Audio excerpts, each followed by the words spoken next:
everyone, and welcome to this very special edition of the Mr. Warren Hayes Show. Guess what? I am Mr. Warren Hayes, and I'm glad you're here. This will be exciting. This is going to be a lot of fun because today, the reason why this is a special edition is because I'm going to be giving you my NXT TakeOver Chicago 2 predictions. You know, that's something that all of us wrestling fans love to do. We love to analyze and go through a card and figure out, you know, what's going on in the head of the booking committee, booking team, booking persons, booking individual,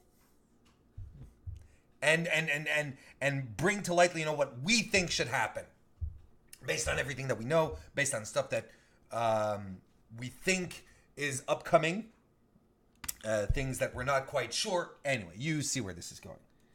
Just realized I'm missing a little technical thingy here. There we go. No, I'm not starting over. You guys have to live with it. Not just like I'm living with it right now. NXT TakeOver Chicago 2, man. This Saturday, June 16, it is going to be a hoot. Takeovers have this ability to over deliver, right? I'm trying to think back of when was the last really bad takeover? Like a takeover that we all like, this wasn't very good. I don't have any that come to mind. They do have a tendency to over deliver, especially recently. We've been spoiled, honestly, with some fantastic takeovers. I'm going to be honest. In this case here, I don't think it's going to be one of these takeovers that is going to blow our minds, that's going to over-deliver. It's going to be a good show. No, it's going to be a great show. Don't get me wrong. I mean, there's too much talent here and a couple of key matches that are probably going to blow our minds, but I really don't think this is going to be a takeover for the ages, maybe, if I were to say so in those terms. Like, it won't be a takeover New Orleans, which was it was bonkers bananas from top to bottom. I think this one is going to be a little. It's going to be good, but it's not going to over deliver. I don't think. Why don't we run through the card then? Why don't we run through it and we'll see exactly what I'm trying to get at. I'm pulling out the characters, man. You'll see I'm a method actor. I call this character Coffee Slurping Man.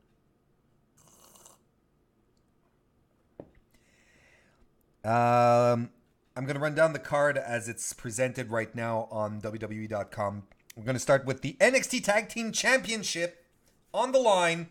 The champions, the Undisputed Era, in this case, Kyle O'Reilly and Roderick Strong, versus Oney, Lorcan, and Danny Burch as challengers. Okay, and we're going to start off with a pretty tricky prediction to begin with, because I feel that the outcome of this match depends on a couple of things. And one of them hinges on whether Bobby Fish is ready to come back or not. Now, I feel currently that we are in a transition period in NXT. A lot of talent, top tier, marquee talent got called up or moved away from NXT. I feel that we're in a position that we need to start creating stars, more upper tier guys. There's some great talent that's been introduced. Ricochet, EC3, the War Raiders. All of these guys are extremely talented, fantastic additions, but you don't want to toss them immediately into a big title picture or a huge marquee situation without having some proper build-up first, which is what they're doing with, especially in the case of Ricochet and EC3. You know, they're taking their time, allowing the NXT universe to get to know these individuals before pushing them up the cart. Same thing goes with the tag situation as well. You know, Sanity's gone, AOP's gone. There's a lot of rebuilding or cementing existing tag teams into really huge and imposing threats. There's a lot of mid-card type low tag teams, but there's none that have really the presence or the star power or this crushing presence that maybe a Sanity or the AOP definitely were able to create. The Undisputed Era are obviously your top tag team right now. So I think that we need to start. I think NXT is in a position where they have to start building new tag teams. Yes, War Raiders come in with their past, but again, they have to establish themselves as contenders for the NXT universe. And I understand they're fantastic. I've seen some of their matches in New Japan. I mean, these guys are great, but we still have to establish them, right? Street Profits, The Mighty, these are great tag teams as well, but they haven't been really elevated. Same goes with Danny Burch and Oney Lorcan, who are fantastic together. Who would have thought that they'd work so well as a tag team? And they've really established themselves as a credible tag team. They just need to get to that other level. And I think that it makes sense for Burch and Lorcan to win here, especially since Danny Burch just recently re-signed. Triple H has had nothing but wonderful things to say about Danny Burch. If I'm not mistaken, on the media call that he made earlier this week for TakeOver, I think Triple H talked quite a bit about Burch. Yeah. He talked quite a bit about Burch and how he went off to do other things, but they always stayed in touch and they were giving him advice. And I would actually I could see the tag titles being switched over to Burch and Lorcan as a kind of a, hey, welcome home kind of thing. And these guys, they're workhorses. They're consistent. They're great. And they've been doing this for a while. I think it'd be a good time for them to shine. That's a first point. My first point. The second point, well, right now it's Roderick Strong. The members of the Undisputed Era that are currently defending the titles are Roderick Strong and Kyle O'Reilly because Bobby Fish is injured, right? So I'm not quite sure when Bobby Fish is returning. I can't find any solid information on the internet about that. But right here, we have these two guys who aren't really the tag team of the Undisputed Era. They're using the Freebird rule at this point. Roderick Strong currently, technically, is in a feud with Pete Dunne. And it would seem that his feud with Pete Dunne isn't quite done with yet. So if Roderick Strong focuses on his singles feud, or if Creative decides to focus Roderick Strong on his feud with Pete Dunne, what's Kyle O'Reilly to do in the meantime? Sure, you can get a singles match here and there, but it devalues the tag titles in the meantime, or makes them, it reduces their presence, therefore not as defended as much. They do lose a bit of credibility. Do you see what I'm getting at? I feel that as long as Roderick Strong is in a feud with Pete Dunne, it doesn't make sense for Creative to continue pushing the Undisputed Era, those two, as tag champions. If Bobby Fish were to return, then fine, they just keep the belts. I would actually love to see Lorcan and Burch get the titles here, and then is it New York, the next one? I don't remember. Brooklyn, the SummerSlam one. The next TakeOver. I think it's in Brooklyn, right, for SummerSlam. Let the Undisputed Era take them back at that point. I think that would be great. Or on a taping, on an episode of NXT. That'd be great. That would also be great. I feel, of course, it makes absolute sense for the Undisputed Era to hang on to the titles. It makes absolute sense for them to hang on to the titles at this point as well. And, through chicanery, Adam Cole interfering. I actually think even Pete Dunne might interfere on behalf of Lorcan and Burch and help them win. It makes sense when you think about it that way, in a purely booking sense. And Undisputed Era can take the hit, and they can come back being super whiny babies about it. But give them the titles back, especially once Bobby Fish is back. But you see, I have this lingering doubt that as long as Roderick Strong is feeding. Yes, as long as Roderick Strong is feeding Pete Dunne. As long as Roderick Strong is feuding with Pete Dunne, I don't see how it can continue to give value to the tag team titles. So as far as this match is concerned, I see both ways. I can see both, either the Undisputed Era or Lorcan and Burch winning, but I think Lorcan and Burch are going to win. Next up, we have the King versus the Prince. Ricochet versus the Velveteen Dream. I believe there is not much of a contest here. Ricochet has to get a big win here. His pay-per-view debut was at the ladder match, the North American title ladder match, and unfortunately or fortunately, depending on your point of view, he didn't win the title. He had a great performance, but right now he needs a win because, as I said at the beginning of the episode, I feel like NXT is in a bit of a transition period, needs to build stars, and I think this is important for them to get Ricochet over as a serious contender by beating Velveteen Dream. That will help because Velveteen is super credible in the eyes of the NXT universe. And you know what? Dream can take the hit. Not a problem. That guy's over like butter. If you consider butter to be very over. Do you consider butter to be over? I'd say so. I pop for butter.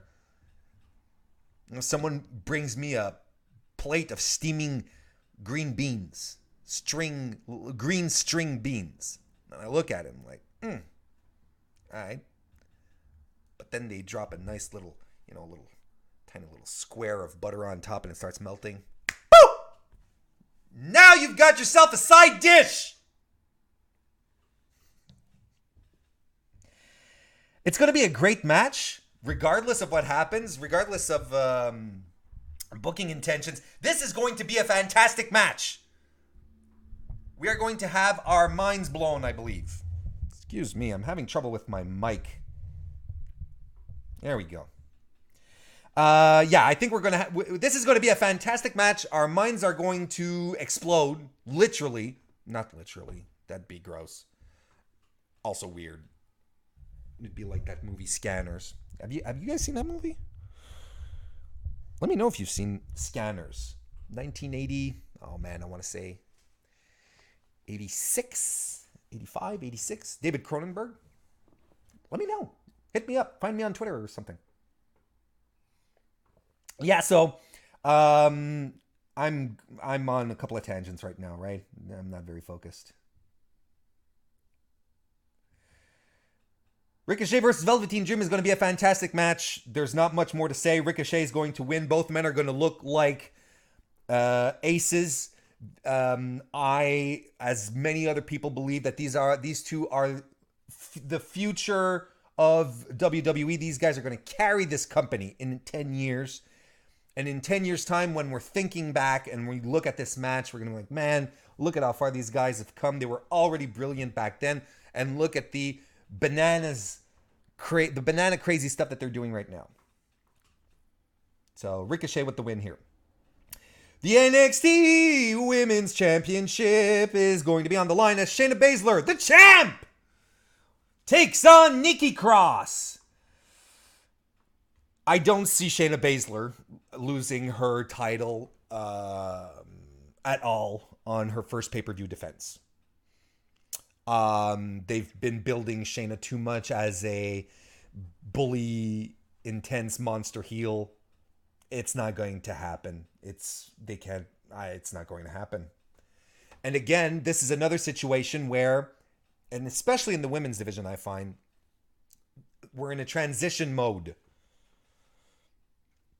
A lot of talent has moved on in the past year. Asuka, Ember Moon, the Iconics. Those were anchors of the women's division. Now we have Shayna, we have Kairi Sane, and Nikki. But Nikki, there's a rumor going around. The rumors and the innuendos seem to be speculating that Nikki might actually be heading up with her Sanity boys up to SmackDown, and this could be her send-off match. I don't think she's winning, and if she doesn't win, which she probably will because that's what I'm predicting, what do you do with Nikki Cross in NXT from this point on? Asking for a friend. It should be a fun match, though. Shayna's going to bring her calculating, cold-blooded assassin type of wrestling, while Nikki's going to bring the crazy. It'll be fun. This should be a fun fight. The street fight, the ongoing saga of Johnny Gargano and Tomasso Ciampa, comes to a head at in Chicago, at NXT Chicago. Ciampa needs the win. He needs to get, as much as Johnny needed his win when they fought each other at New Orleans. That was definitely Johnny's time to shine. Now it's time for the Psycho Killer to get some heat back, because that's what he needs to do. He needs to get some heat back. I don't think it's going to be done cleanly. I think there's going to be some chicanery involved. I am of the opinion, as are a few others, that Johnny Gargano's interruption of EC3's match 3 weeks ago on NXT set the stage for an EC3 Gargano feud. EC3 coming in and saying, okay, you want to interrupt my match? I'll interrupt your match. Claw! Singapore cane to the head. Chair to the back. Something like that. Something that will get Tomasso Ciampa the victory. And honestly, and look, as much as I love both of those men, you know what I mean. as much as I love both of these guys, and how much I myself was invested in this feud, and I wanted it, and it was fantastic, and they delivered and went above and beyond what I was expecting. I think it's time for Gargano Ciampa to step aside. I think this would be a very nice way to just close up the feud. Reopen it down the road maybe, but for now, I think it's to the advantage of both guys to move on. I want Tomasso Ciampa to be pushed as a credible threat for Aleister Black. And that's what I want. I want Aleister Black to drop the title to Tomasso Ciampa. Man, can you imagine? That'd be fantastic. So, Tomasso Ciampa is my pick for this match here.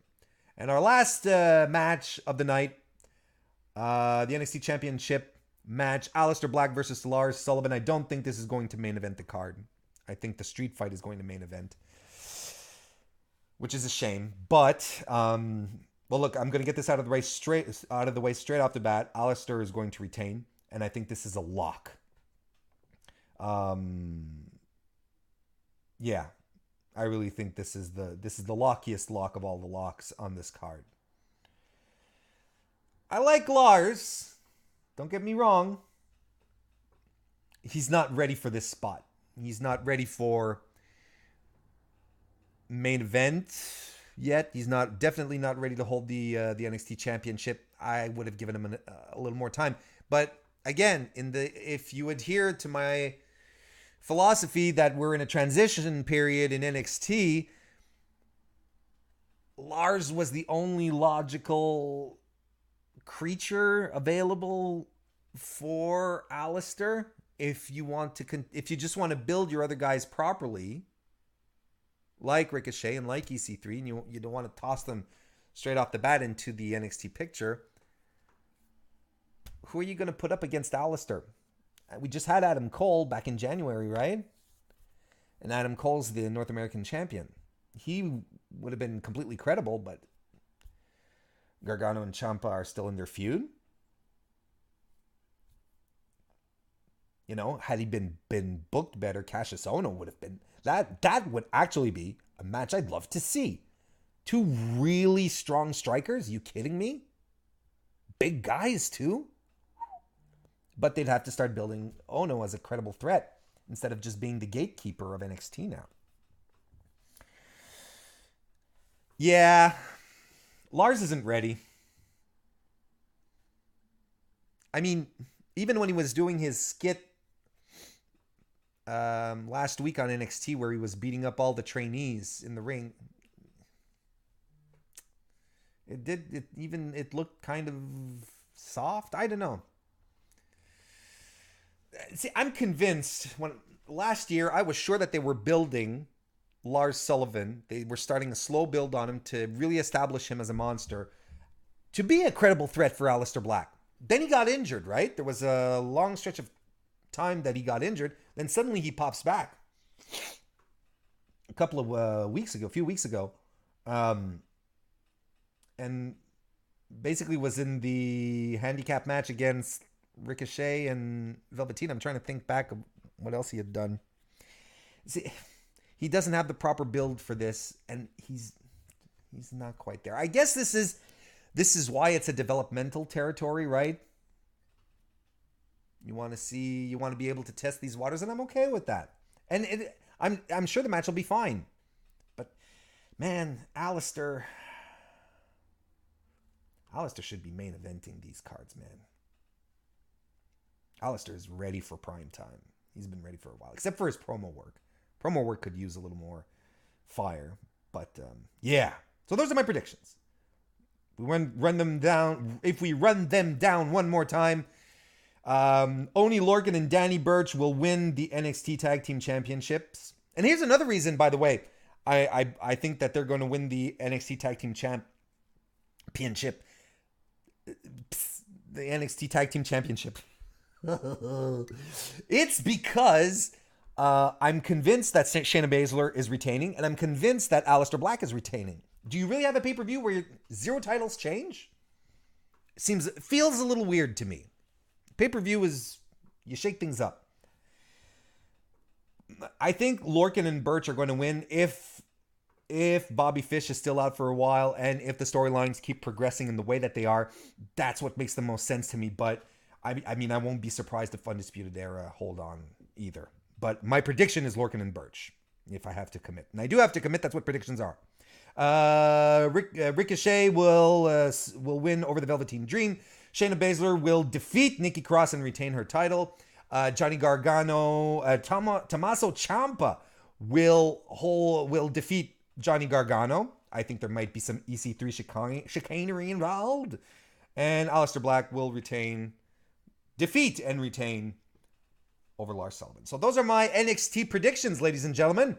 Thank you very much for taking the time to listen to them. I have other videos on my YouTube channel here right now that you can have a look. See, I have a few Raw and SmackDown reviews. Tomorrow on Friday being the 15th, I will have my Money in the Bank predictions up for you.